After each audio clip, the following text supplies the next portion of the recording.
예, 지난 시간에 이어서 조금 이제 평화에 대해서 이제 성경 본문 자체에서 이렇게 좀 더 이렇게 살펴볼 건데, 오늘은 구약을 이렇게 출발로 해가지고 성경에서 평화에 대해서 어떤 이야기를 하는지 좀 더 이렇게 살펴보는 시간을 갖도록 하겠습니다. 지난번에는 이 평화의 복음이라는 그런 주제로 이렇게 살폈었는데, 예수님께서 전하신 복음 혹은 하나님 나라의 그런 핵심 내용, 그리고 덕목의 하나가 이렇게 평화이다. 구약 히브리어로는 샬롬, 신약 헬라어로는 에이레나다, 그런 말씀을 하면서 로마서 14장 17절 이런 데를 인용했었죠. 하나님의 나라는 성령 안에 있는 의와 평강과 희락이니라 하면서 이렇게 하나님 나라의 그런 덕목, 대표적인 세 가지 중에 하나가 평강이다, 이런 거를 이렇게 배웠었고요. 그 다음에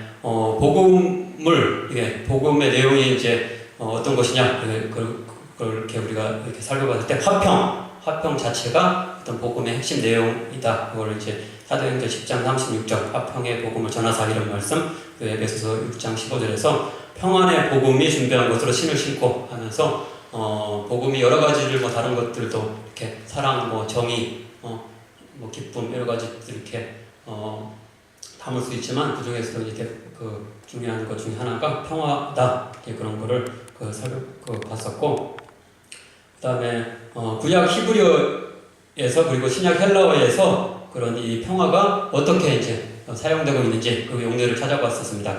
그러면서 크게 네 가지 정도로 그 용례들을 이제 신약, 구약 양쪽 비슷하게 이렇게 살펴봤었는데, 먼저는 개인적인 차원에서의 어떤 평화 이런 거를 이렇게 바라는 어떤 그런 마음에서 이 용어가 사용됐고, 또 하나님과의 관계 속에서의 평화, 그리고 다른 사람과의 관계 속에서의 평화, 그리고 자연과의 어떤 조화로운 인간과의 어떤 조화로운 삶, 이런 것들, 네 가지 정도의 그런 다차원적인 차원에서 이 평화가 성경에서는 이제 나타나고 있다, 이런 것들을 배웠습니다.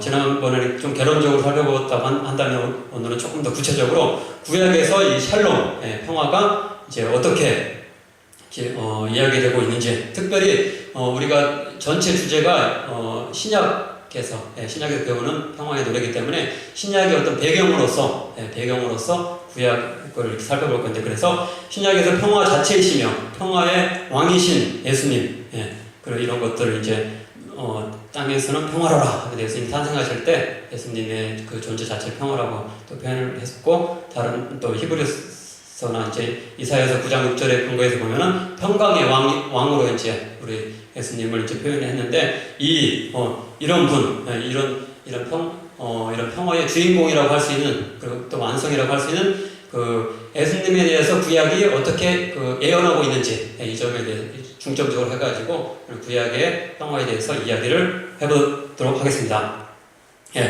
먼저 에스겔서, 오늘은 본문을 삼아가지고 에스겔서 34장 23절부터 31절을 우리가 찾아보도록 하겠습니다. 여기서 보면은 샬롬의 다차원적인, 아까 네 가지라고 그랬는데 다차원적인 샬롬의 모습들이 다 이제 전부 다 이제 포괄적으로 이렇게 담아져 있고, 또 예수님에 대해서의 그런 종말론적인 샬롬의 그런 성취, 이런 것들을 얘기하고 있기 때문에 이 본문이 굉장히 이렇게 우리에게 좋은 근거가 되기 때문에 이 본문을 한번 선택해서 중점적으로 먼저 살펴보도록 하겠습니다.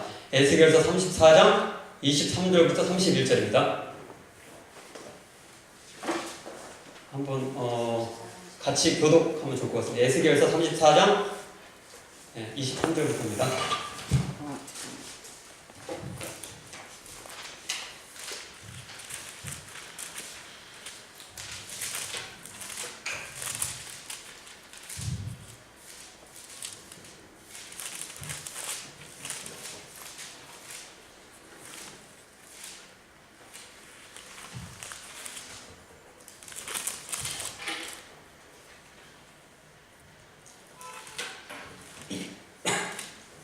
제가 그러면 23절부터 제가 먼저 이렇게 읽고 여러분 이렇게 나눠서 읽도록 하겠습니다.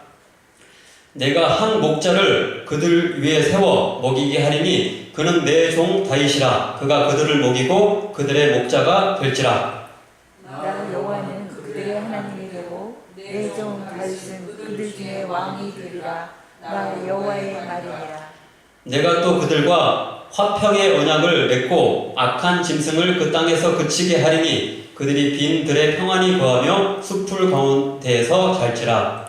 네가 그들에게 복을 내리고 내 산 사방에 복을 내리며 때를 따라 소낙비를 내리되 복된 소낙비를 내리리라. 그리한즉 밭에 나무가 열매를 맺으며 땅이 그 소산을 내리니 그들이 그 땅에서 평안할지라. 내가 그들의 멍에에 나무를 꺾고 그들을 종으로 삼은 자의 손에서 그들을 건져낸 후에 내가 여호와인 줄을 그들이 알겠고 그들이 다시는 이방의 노략거리가 되지 아니하며 땅의 든신들에게 잡아먹히지도 아니하고 평안히 거주하리니 놀랄 사람이 없으리라. 내가 그들을 위하여 파종할 좋은 땅을 일으키리니 그들이 다시는 그 땅에서 기근으로 멸망하지 아니할지며 다시는 여러 나라의 수치를 받지 아니할지라. 그들이 내가 여호와 그들의 하나님이며 그들과 함께 있는 줄을 알고 그들 곧 이스라엘 족속이 내 백성인 줄 알리라. 주 여호와의 말씀이라. 내 양 곧 내 초장의 양 너희는 사람이요 나는 너희 하나님이라. 주 여호와의 말씀이니라. 예, 아멘. 예, 본문은 여호와긴 유다의 그 여호와긴 왕이 바벨론의 그 포로로 잡혀갔을 때 같이 갔던 제사장 에스겔에게 다윗과 같은 메시아에 의해서 다시 이제 이스라엘이 미래 회복될 것이다. 이거를 말씀해주는 그런 예언이라고 할 수 있습니다. 근데 여기 보면은 그런 이런 나중에 그 이스라엘이 이제 다윗과 같은 메시아에 의해서 다시 이제 회복될 것이다. 이거를 어떻게 표현하고 있냐면은 25절에서 화평의 언약, 그들에게 이 하나님께서 다시 회복시킬 걸 약속한 거를 이 화평의 언약이라고 표현을 하고 있습니다. 이제 화평이라는 단어가 이제 히브리어는 샬롬인데 샬롬의 언약이라고 표현한 것이 굉장히 여기서 우리가 주의 있게 살펴볼 점인데요. 조금 뒤인 에스겔서 37장 24절부터 26절에도 같은 의미에서 화평의 언약이라는 말이 다시 한번 쓰이고 있습니다. 거기서 보면 화평의 언약이라는 말이 다시 쓰고 있습니다. 내 종 다윗이 그들의 왕이 되리니 내가 그들과 화평의 언약을 세워서 영원한 언약이 되게 하고 또 그들을 견고하고 번성하게 하며 내 성소를 그 가운데 세워서 영원히 이르게 하리니. 이렇게 이거를 화평의 언약이라고 하면서 이것을 다윗이 다윗과 같은 메시아가 이제 와가지고 그거를 이제 이걸 성취할 것이다 이렇게 말씀을 하고 있는데 여기서 다윗 이 화평의 언약이라는 거는 그 따라서 다윗 언약과 이제 관련이 있다는 걸 우리가 알 수 있겠죠. 그럼 다윗 언약은 어떤 것이냐? 이게 사무엘하 7장 12절 16절에 보면은 다윗 언약이 최고의 태평성대를 이스라엘 역사상 가장 최고의 태평성대 다윗과 솔로몬에 의해서 태평성대를 이루는 그런 화평의 언약이었음을 여기서 우리가 확인할 수 있는데 거기 보면 사무엘 하에 보면 어떻게 나오냐면 내 수완이 차서 내 조상들과 함께 누울 때에 내가 내 몸에서 내 씨를 내 뒤에 세워 그의 나라를 견고하게 하리라. 그는 내 이름을 위하여 집을 건축할 것이요 나는 그의 나라 왕위를 영원히 견고하게 하리라. 이 에스겔서 35장과 34장과 37장에 나온 이런 화평의 언약과 다윗에게 한 언약이 좀 비슷한 굉장히 비슷한 내용으로 되어 있는 것을 볼 수 있습니다. 근데 이것이 종말의 예수님에 의해서 다시금 화평의 언약으로 성취될 것이다. 그러니까 이것을 다윗 언약에서 그거를 이제 다윗 언약에서 화평의 언약을 이제 근거해 가지고 다시 이제 그 언약을 다윗 언약을 이제 갱신을 하면서 이제 이거는 그리스도 언약이라고 또 예수 언약이라고 할 수 있는데 그리스도 언약으로 이제 이 갱신을 새롭게 하는데 이걸 이제 화평의 언약이라고 표현하고 있다고 볼 수 있겠습니다. 그래서 결국 예수님이 예루살렘 입성 시에 평화를 상징하는 나귀 새끼를 타고 오셨으며 십자가의 희생을 통한 평화로운 방법으로 구원을 이루신 것을 통해서 이 화평이라는 방법으로 평화의 방법으로 구원을 이스라엘의 진정한 구원을 가져다 주신 걸 통해서 성취된 것을 볼 수 있는데 이렇게 여기서 핵심 키워드가 화평, 평화, 언약 하나님께서 우리에게 약속하신 것 중에 이제 그 언약의 주요 이제 메시지가 여기서 화평, 평화라는 또 우리 그거를 주시기 위해서 그 평화로운 방법으로 그거를 이루신다는 걸 강조하기 위해서 화평의 언약이라는 게 쓰였음을 여기서 찾아봤습니다. 예. 근데 이제 특이한 거는 이 화평의 언약은 다윗 언약, 예, 다윗 언약과 관련해서는 화평의 그 언약이 이제 쓰인 것이 아니고 그걸 좀 많이 거슬러 올라가서 노아 언약에서도 이 화평의 언약이라는 말이 사용되어 있는 것을 우리가 찾아볼 수 있거든요. 그래서 이사야에서 54장 9절부터 10절 보면 이런 말씀이 나오고 있습니다. 내가 다시는 노아의 홍수로 땅 위에 범람하지 못하게 하리라. 맹세한 것 같이 내가 내게 노하지 아니하며 너를 책망하지 아니하기로 맹세하였노니 나의 자비는 내게서 떠나지 아니하며 나의 화평의 언약은 흔들리지 아니하리라. 예, 그래서 예, 노아의 언약 그걸 다시금 물로 이제 멸망하지 않겠다 이제 그런 약속들을 했는데 그거를 이제 그것처럼 또 여기서 다시 이제 화평의 언약을 이제 세워서 이스라엘 백성들 다시 회복될 것이다 이런 이렇게 이 에스겔서의 본문과 이제 비슷한 이렇게 말씀을 하고 있는데 여기 보면은 그 화평의 언약을 다윗이 아니고 그 노아에게까지 더 훨씬 그 이전에 노아에게까지 가서 이렇게 하신 그런 언약과 이제 연관지어서 말씀하는 것을 볼 수 있습니다. 그래서 따라서 이 다윗 언약뿐만 아니고 노아 언약도 화평의 언약이었다 그런 걸 찾아볼 수 있는데 그것을 우리가 창세기 9장 8절부터 11절에서 그걸 확인할 수가 있습니다. 근데 노아 언약은 특이한 게 사람뿐만 아니고 짐승들에게도 그런 언약을 같이 주신 것 같아요. 그 짐승들도 그 언약의 대상자로 삼은 것 그게 좀 특이점인데 다음과 같은 내용이죠. 하나님이 노아와 그와 함께한 아들들에게 말씀하여 이르시되 내가 내 언약을 너희와 너희 후손과 너희와 함께한 모든 생물 곧 너희와 함께한 새와 가축과 땅의 모든 생물에게 세우리니 방주에서 나온 모든 것 곧 땅의 모든 짐승에게니라. 내가 너희와 언약을 세우리니 다시는 모든 생물을 홍수로 멸하지 아니할 것이라. 땅을 멸할 홍수가 다시 있지 아니하리라. 이렇게 하나님께서 노아에게 한 그런 약속, 그 언약은 이렇게 동물의 세계까지 이제 미치는 그런 조화로운 하나님께서 그들을 다시 이제 이렇게 함부로 이렇게 죽이지 않으시고 이렇게 같이 평화롭게 인간과 이렇게 조화롭게 살아갈 수 있는 어떤 그런 모습을 노아 언약에서 여기서 했다는 것을 우리가 찾아볼 수가 있습니다. 그런데 조금 더 이제 다른 데서도 찾아보면은 모세 언약 여러 가지 이제 성경의 주요 언약들이 나오는데 그 중에 하나가 모세의 가장 중요한 것 중에 하나가 모세 언약이라고 할 수 있는데 이 모세 언약도 어떤 이런 아까 그 노아 언약에서 말한 짐승 또는 자연과의 어떤 우주적 평화, 인간과의 어떤 우주적 평화 이거 잘 어울릴 수 있게 이것을 모세 언약도 이제 그런 점을 이제 그리고 있는데 그걸 봤을 때 모세 언약도 화평의 언약이다라고 이렇게 우리가 또 이렇게 볼 수 있는 그런 면이 있습니다. 그걸 한번 찾아보면은 모세의 저작 중 하나인 레위기서 26장 3절부터 6절 그리고 9절에 보면 이런 말씀이 나오고 있습니다. 너희가 내 규례와 계명을 준수하면 내가 너희에게 철따라 비를 주리니 땅은 그 산물을 내고 밭에 나무는 열매를 맺으리라. 너희가 음식을 배불리 먹고 너희의 땅에 안전하게 거주하리라. 내가 그 땅에 평화를 줄 것인즉 너희가 누울 때 너희를 두렵게 할 자가 없을 것이며 내가 사나운 짐승을 그 땅에서 제할 것이요 내가 너희를 돌보아 너희를 번성하게 하고 너희를 창대하게 할 것이며 내가 너희와 함께한 내 언약을 이행하리라. 예. 모세에게도 이제 그 언약을 주는데 여기서도 보면 노아 언약과 이제 그 노아 언약에서 앞선 거니까 그 내용이 이제 모세 언약에서도 이제 반영되어서 우리가 이제 모세 언약 하면 또 십계명만 생각하는데 십계명뿐만 아니고 이렇게 그 모세에 나오는 율법 전체가 모세 언약과 관련된다고 이렇게 이스라엘 백성에게 이걸 너희들이 지키면 내가 축복해주고 지키지 않으면 심판한다 그런 메시지를 하는 그런 언약이기 때문에 이제 노아 언약의 어떤 이런 화평의 그런 동물까지 포함하는 그런 그 질서와 그 조화의 어떤 이런 화평의 모습이 여기 모세 언약에서도 그게 이어져 있다 이걸 또 확인할 수 있습니다.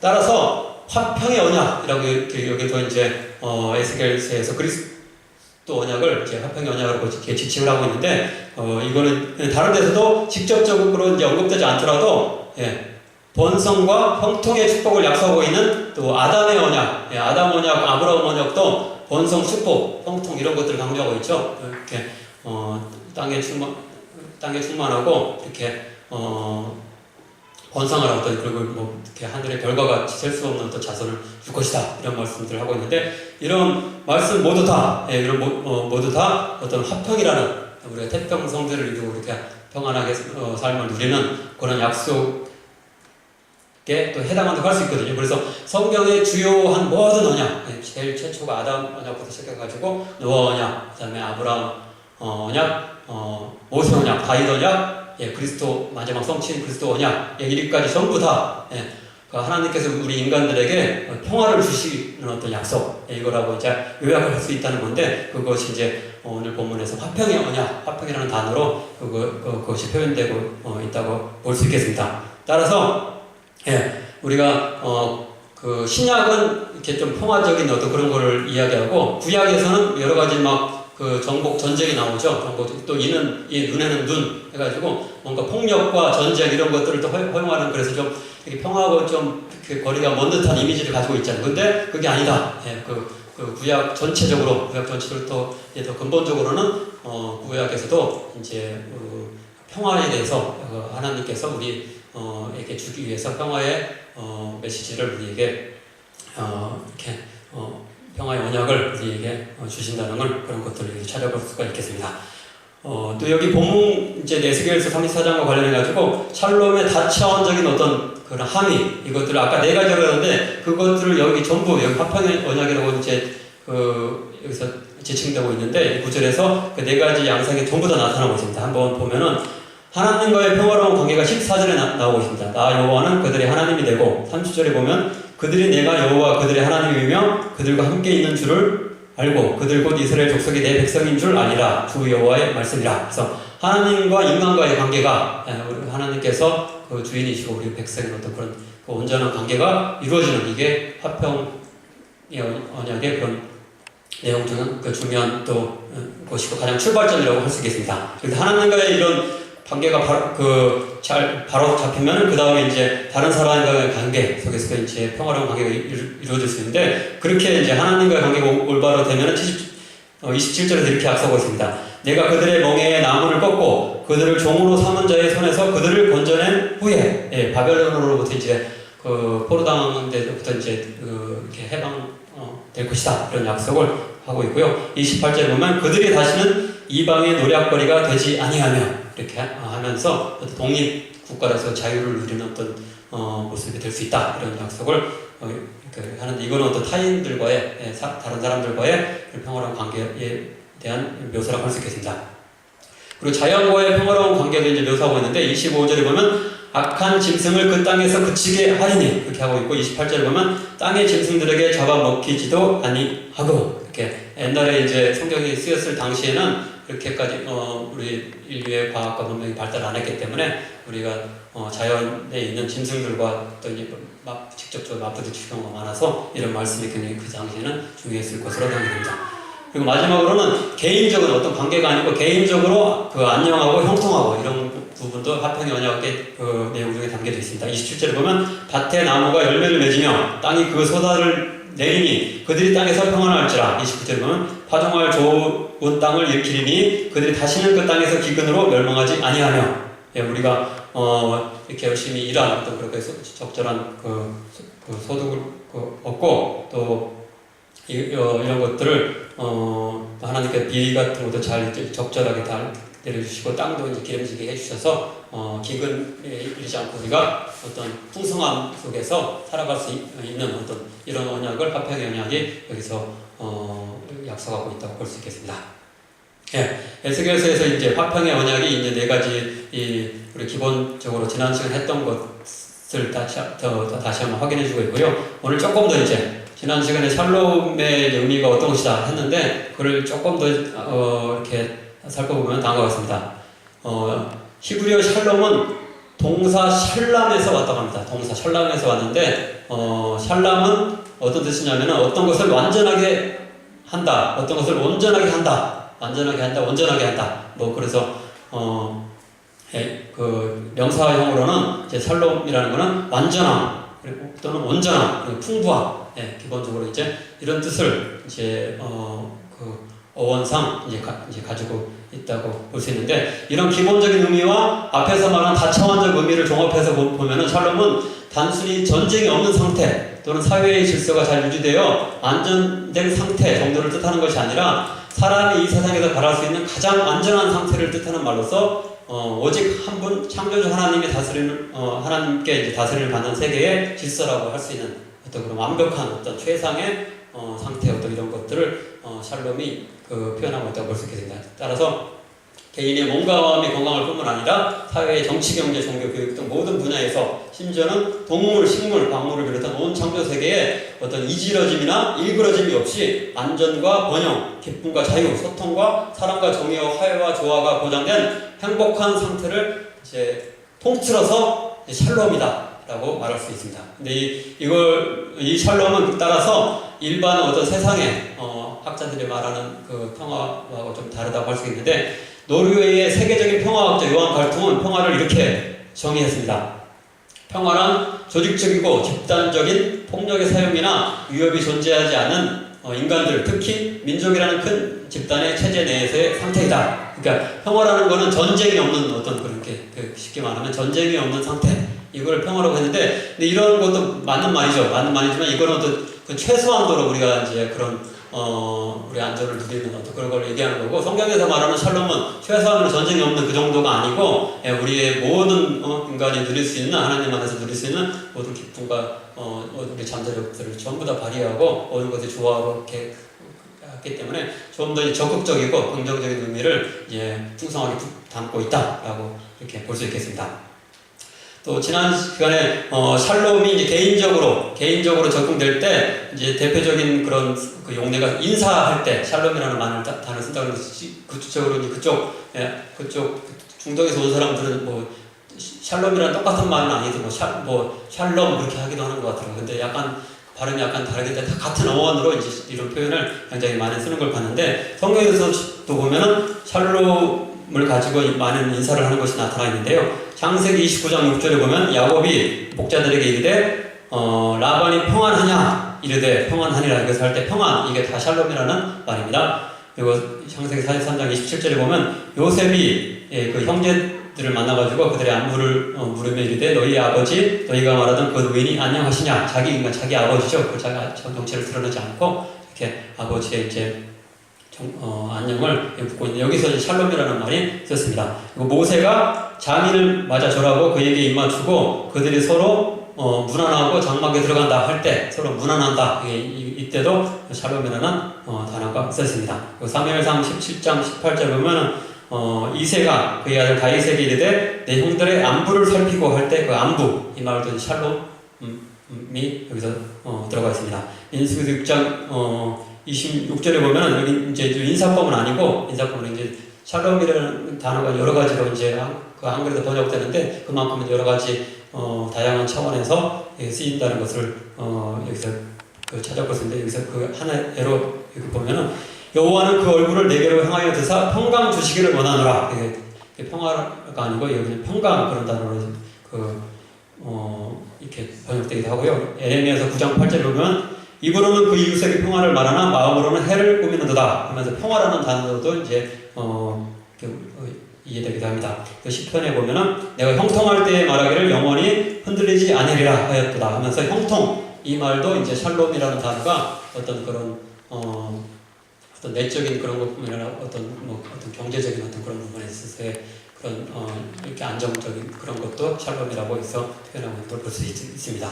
예, 샬롬의 이제 의미를 성경에서 찾아봤을 때 빼놓을 수 없는 게 어떤 전쟁과의 관계, 아까 뭐 전쟁이 없는 상태, 그 최소한도로 샬롬을 이제 정의한다고 그랬는데, 그것도 이제 가장 기본적으로 빼놓을 수 없는 부분이기 때문에 성경에서도 그런 부분이 나와 있습니다.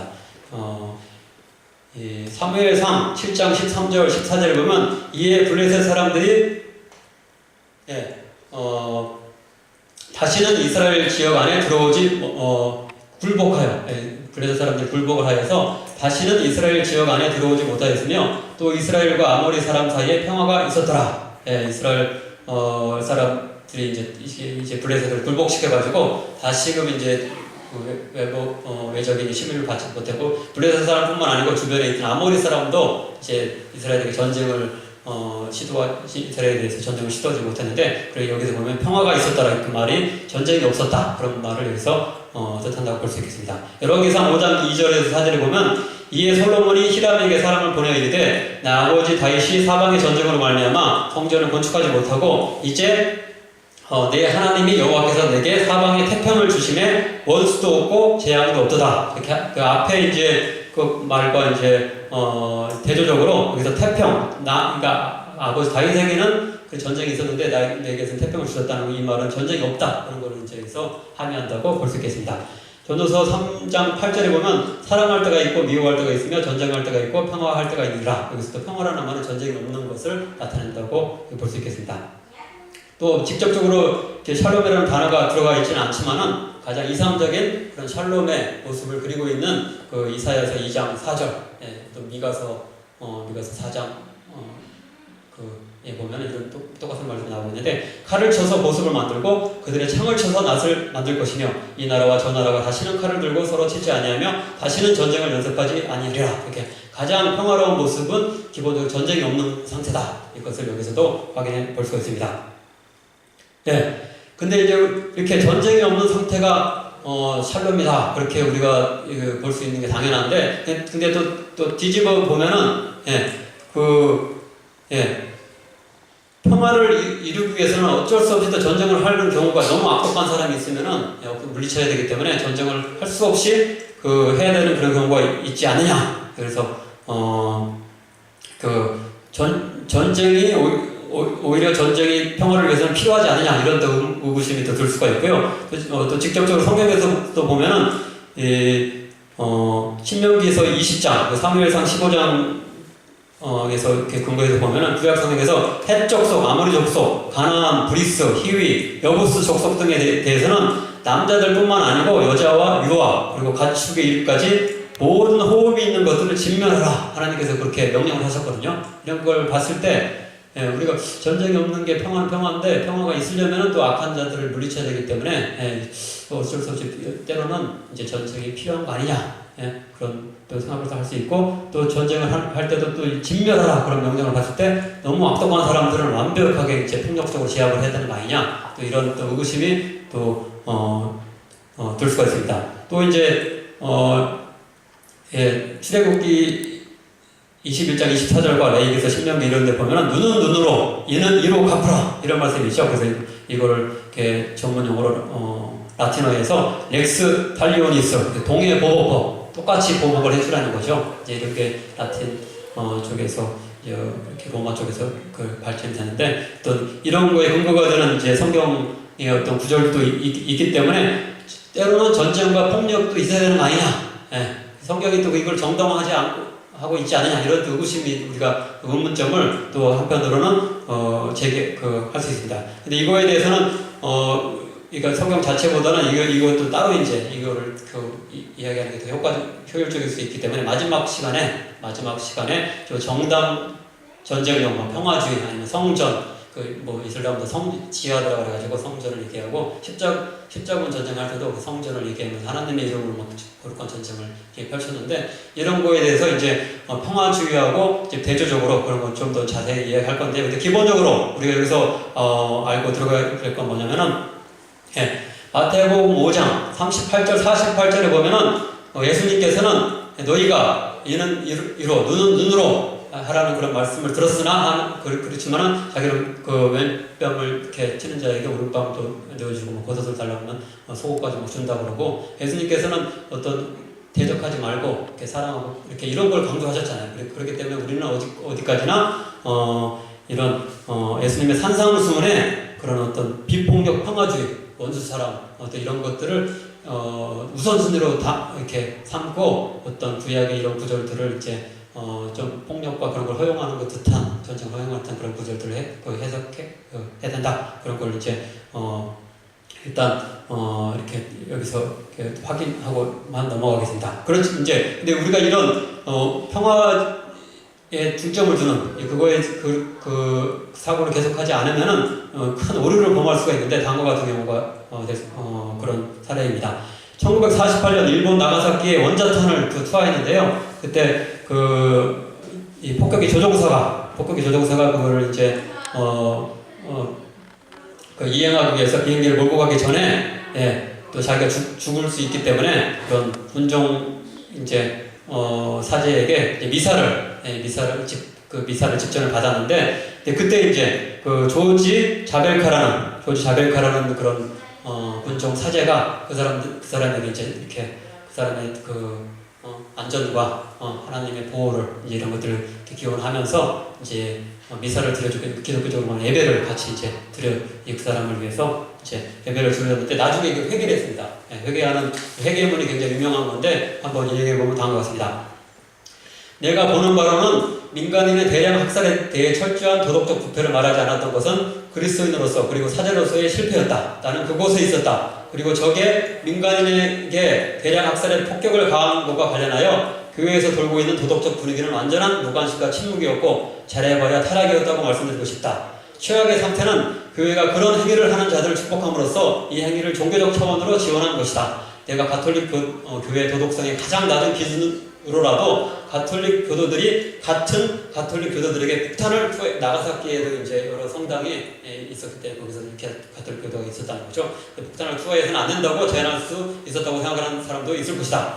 그러나 나는 그렇게 하지 않았다. 나는 나가사키의 비행기, 위대한 숙련가의 가톨릭 교도 조종사처럼 1700여 년 동안 복수, 살인, 고문, 권력 추구, 지배적 폭력을 우리 주님의 이름으로 모두 저질러 온 기독교의 상속자 중 한 사람이었다. 그러니까 콘스탄틴 대제 이후로 기독교가 폭력을 용인하는 정당 전쟁, 성전에 대해서 이제 하고 평화주의를 이제 그전에는 이제 그 평화주의를 고수했는데 오히려 기독교가 공인을 받고 이제 권력에 이제 같이 이렇게 참여했을 때 그런 왜곡이 일어났다. 이걸 이제 1700년 전이라고 이렇게 그런데 그런 역사가 1700년이 됐다 이렇게 그런 말씀하고 있습니다. 콘스탄틴과 더불어 시작된 이 흉측한 과정이 최저점에 도달했을 때 나는 그곳에 있었던 가톨릭 군종 사제였다. 근데 지금도 이런 일이 벌어지고 있습니다. 이라크 전쟁 할 때도 유명 빌리 그레엄 목사께서 아들 부시 그거를 결정을 하기 이제 이라크 전쟁 결정한 하루 전에 백악관에 가가지고 축복해줬다 그런 그런 증언이 있습니다. 그렇게 이런 수많은 살상을 하는 거에 대해서 이제 이런 것들이 또 하나님의 이름으로 이런 걸 한다는 것들이 굉장히 가슴 아프고 이렇게 그런 것이 좀 올바르냐 이런 것에 대해서 좀 면밀하게 또 살피고 이렇게 고민해봐야 되겠습니다. 이제 전쟁과 관련해서 좀 살펴봤고요. 나중에 좀 더 좀 이렇게 살펴볼 겁니다. 그 다음에 이제 샬롬과 정의는 서로 반대말이냐 이제 이것도 한번 살펴볼 필요가 있는데요. 이사야서 32장 17절에 보면 이렇게 나와 있습니다. 공의의 열매는 화평이요 공의의 결과는 영원한 평강과 안전이라. 그래서 공의가 있어야지 나중에 이제 평화가 있을 수 있다는 거죠. 온전한 평화가 있을 수 있다 이런 말씀을 하고 있습니다. 이사야서 9장 6절 7절에도 이렇게 하고 있습니다. 한 아기가 우리에게 낳고 평강의 왕이라. 그 정사와 평강의 더함이 무궁하며 이후로 영원히 정의와 공의로 그것을 보존하실 것이라. 이렇게 평화가 제대로 된 평화가 유지되려면 정의, 공의가 같이 따라가야 된다 이거죠. 그래서 같이 간다. 그게 따로 이렇게 서로 이제 대립되는 것이 아니다. 그런 말씀을 여기서 하고 있다고 볼 수 있겠습니다. 근데 인간 우리 그 사회에서 그럼 정의가 뭐냐? 가장 기본적으로 정의가 어떻게 규정될 수 있냐? 그거를 이제 이사야서 65장에서 말씀하고 있는데요. 그들이 가옥을 건축하고 그 안에 살겠고 포도나무를 심고 열매를 먹을 것이며 그들이 건축한 데서 타인이 살지 아니할 것이며 그들이 심은 것을 타인이 먹지 아니하리니. 이것들을 이제 그 하나님 나라의 어떤 모습으로 이제 그 평화로운 모습을 그리고 있는데 여기서 보면 정의라는 건 별 특별한 것이 아니고 자기가 한 거의 소득을 자기가 얻고 자기가 또 지은 어떤 집 같은 거를 뭐 자기가 누리고. 근데 우리 현실 생활에서는 좀 이게 지금 그게 가장 기본적인 게 기본적인 권리를 누리기가 쉽지 않은, 그래서 자기가 일은 하는데 남 좋은 일을 하는 경우가 많은 어떤 그런 부분 있는 것을 볼 수 있는데, 우리 기독교인이라고 한다면 이런 가장 기본적인 어떤 그 기본권에 대해서 우리가 보장해 주는 어떤 그 정의가 이제 기본적인 정의가 서야지 사회에 어떤 그 안정이 또 있을 수 있다고 볼 수 있겠습니다. 예, 따라서 때로는 불의하더라도 기존 질서를 유지해야 평화를 이룰 수 있다. 예, 오히려 약간 불의와 타협을 해야지 그 큰 문제가 안 생기고 또 평화로울 수 있지 않냐 그런 얘기도 할 수 있는데 성경적으로 봤을 때는 그렇지 않다. 절대 그렇지 않다. 샬롬을 해서는 진정한 정의가 먼저 있어야지 그런 정의의 기반 속에서 그 평화가 유지될 수 있다라고 결론 내릴 수 있겠습니다. 예, 마지막으로 예수님과 관련해서 예수께서도 마찬가지인데 스가랴서를 통해서 예수님이 어떻게 평강의 왕으로 오셨고 그걸 이제 우리들에게 그 평화를 우리에게 실현해 주셨는지 그 부분을 마지막으로 살펴보도록 하겠습니다. 스가랴서 9장 9절부터 10절입니다. 시온에 따라 크게 기뻐할지어다. 예루살렘에 따라 즐거이 부를지어다. 보라, 내 왕이 내게 임하시나니 그는 공의로우시며 구원을 베푸시며 겸손하여서 나귀를 타시나니 나귀의 작은 것 곧 나귀 새끼니라. 내가 에브라임의 병거와 예루살렘의 말을 끊겠고 전쟁하는 활도 끊으리니 그가 이방 사람에게 화평을 전할 것이요 그의 통치는 바다에서 바다까지 이르고 유브라다의 강에서 땅 끝까지 이르리라. 여기서 보면은 메시아께서는 어떤 전쟁과 폭력을 상징하는 병거 아니 말 그걸 타고 오시는 것이 아니고 나귀 새끼를 타고 오신다 이렇게 여기서 예언을 하고 있는데 그게 이제 누가복음 19장 28절 44절이고 다른 어떤 병행 공간복음 다른 사고문서에 그런 병행 구절들에서 이렇게 모두 다 나귀 새끼를 타고 입성하셨다 이렇게 표현하고 있는데 이 구절이 굉장히 중요하다고 볼 수 있겠습니다. 나귀 새끼를 타고 오셨다는 것은 예수님께서 평화의 마음으로 오셨다는 것을 상징한다고 볼 수 있겠습니다. 하지만 누가복음 19장 41절 42절에 따르면 예수님은 예루살렘 백성이 예수님이 가져오실 평화의 구원을 제대로 알지 못함으로 말미암아 결국 멸망할 것을 알고 예수님께서 슬퍼하시는 모습이 그려져 있습니다. 거기 보면은 가까이 오사 성을 보시고 우시매 이르시되 너도 오늘 평화에 관한 일을 알았더라면 좋을 뻔하였거니와 지금 내 눈에 숨겨졌도다 하면서 그 예루살렘을 맞이한 그런 유대인들은 이것들에 대해서 이렇게 잘 몰랐고 나중에 제자들도 그걸 잘 나중에서 이제 깨달았다고 그런 말씀이 나와 있는데 이 평화에 대해서 예수님께서는 우리에게 이 예루살렘의 평화를 이제 가져오시기 위해서 평화를 통해서 구원을 이루시고 오셨는데 사람들은 그렇게 생각을 안 했다는 거죠. 그렇게 생각하고 어떤 예수님께서 어떤 무력을 사용하셨다, 폭력을 사용하셔가지고 정권을 탈취할 것이다, 뭐 그런 기대를 했다 그런 말씀이 나오고 이제 이런 것 때문에 나중에 이제 로마가 이런 것들에 대해서 이제 견제하기 위해서 70년에 예루살렘 침공해서 예루살렘의 그 모든 물건들이 다 이제 파손되는 어떤 그런 영국에 오히려 더 나빠지는 경우이 이르게 되는데 예수님의 어떤 평화의 그런 방법에 대해서 사람들이 잘 이렇게 알지 못했는데 우리들은 어떤 이 평화의 왕으로 예수님께 오셨다는 것을 다시 한번 기념하는 기간이 되었으면 좋겠습니다. 또 특이한 것은 예루살렘이라는 단어 자체가 평화의 터전이다 그런 뜻입니다. 예루살렘 살렘이 이제 샬롬이랑 비슷하죠. 어근이 있고 똑같은 말입니다. 근데 이제 이스라엘 교도하고 이제 가장 이슬람 교도인 팔레스타인 사람들과 가장 이렇게 대치해가지고 가장 어떤 분쟁의 상징이 이제 그 이스라엘 예루살렘이 되고 있는데 예루살렘은 원래 굉장히 평화의 터전 그런 뜻입니다. 그리고 또 이슬람 역시 평화, 원래 그 뜻이 평화라는 뜻입니다. 아랍어로, 히브리어는 아니고 아랍어로. 근데 히브리어나 아랍어랑 똑같은 셈족 언어라고 합니다. 셈족 언어라서 어근이 똑같은데 그래서 샬롬, 이게 이슬람, 그 다음에 살렘, 뭐 이런 말이 다 똑같은 어근이라고 합니다. 그래서 다 똑같이 평화를 의미하는데 아이런 역사의 그런 아이런 역설이 이곳이 가장 오히려 대치가 되는 이게 그 전쟁을 가장 상징적으로 나타내는 그런 지역이 되었다는 것이 좀 아이러니한데 그래 다시 한번 진정한 어떤 진정한 평화가 무엇인지에 대해서 예수님을 통해서 다시 한번 깨닫고 이런 부분에 대해서 기독교인들이 회복을 위해서 노력하는 이 종료질이 되었으면 좋겠습니다. 같이 기도하겠습니다. 사랑하는